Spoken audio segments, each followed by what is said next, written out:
I'm Vic Myers. Welcome to the Resistance. I was watching coverage of that cabinet meeting this past week. First thing that hit me was how familiar it looked. Every one of his cabinet meetings starts the same. It's like they have a written agenda, and item number 1 is to go around the table to see who can kiss his ass the hardest. It's embarrassing. This time I think Kristi Noem won the prize when she literally gave Trump credit for preventing hurricanes. One thing I didn't see, but I saw later, was the fact that the Secretary of Defense, Pete Hegseth, and yes, I said defense, because by law, that's what he is. There's no such thing as the Secretary of the Department of War.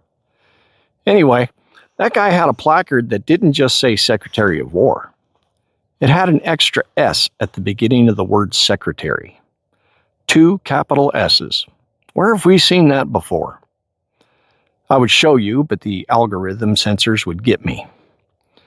I will say that the amount of Third Reich symbolism that is prevalent in this administration is beyond overwhelming. You see it everywhere. The Reichsadler-style eagles on the mock-up of the ballroom, the 88-foot flagpoles, even the massive arch that Trump wants to build. The imagery is starting to take on a life of its own. Just look at this Bavino guy. Gregory Bavino, he's one of the top immigration enforcement officials. The long leather trench coat, that haircut. This guy's cosplaying as Heinrich Himmler. While I was thinking about all this, another thought crossed my mind. Was that cabinet meeting just a distraction? Another attempt to pull attention away from the Epstein files?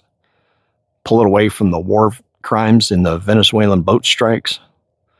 I mean, this administration does have a habit of creating chaos in one direction to steer everything away from disaster in the other. When I put all these things together, the real weight of it hit me.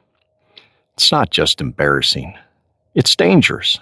It's dangerous for this level of incompetence and this level of corruption, not just to be running the most powerful government in the world, but to have it on full display.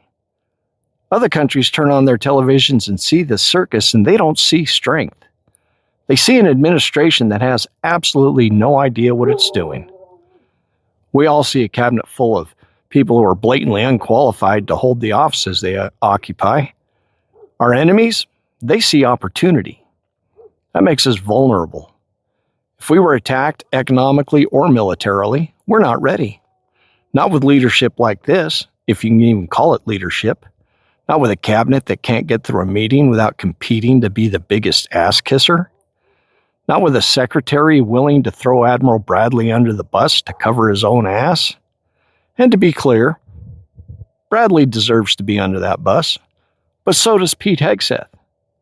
You watch that meeting and you don't see strength. You see a country with nobody at the wheel. You know, I find myself kind of envious of the younger generation. Not because they have it better, they certainly don't, but because they don't realize how bad this is. They've never seen a competent cabinet meeting. They've never seen what normal governance looks like. They think this is politics. They think this is how leaders behave. They don't have anything to compare it to like people my age do. We've seen good governance before, even when we didn't agree with it. Sometimes it wasn't very good governance, but it wasn't dangerous. Congress sees the same danger the rest of us do. They're the only ones with the power to step in, and their silence is, well, it's a choice.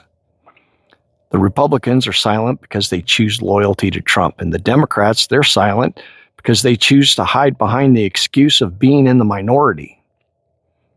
I think it's time to say to both sides, do your damn job. Thanks for listening. Good day.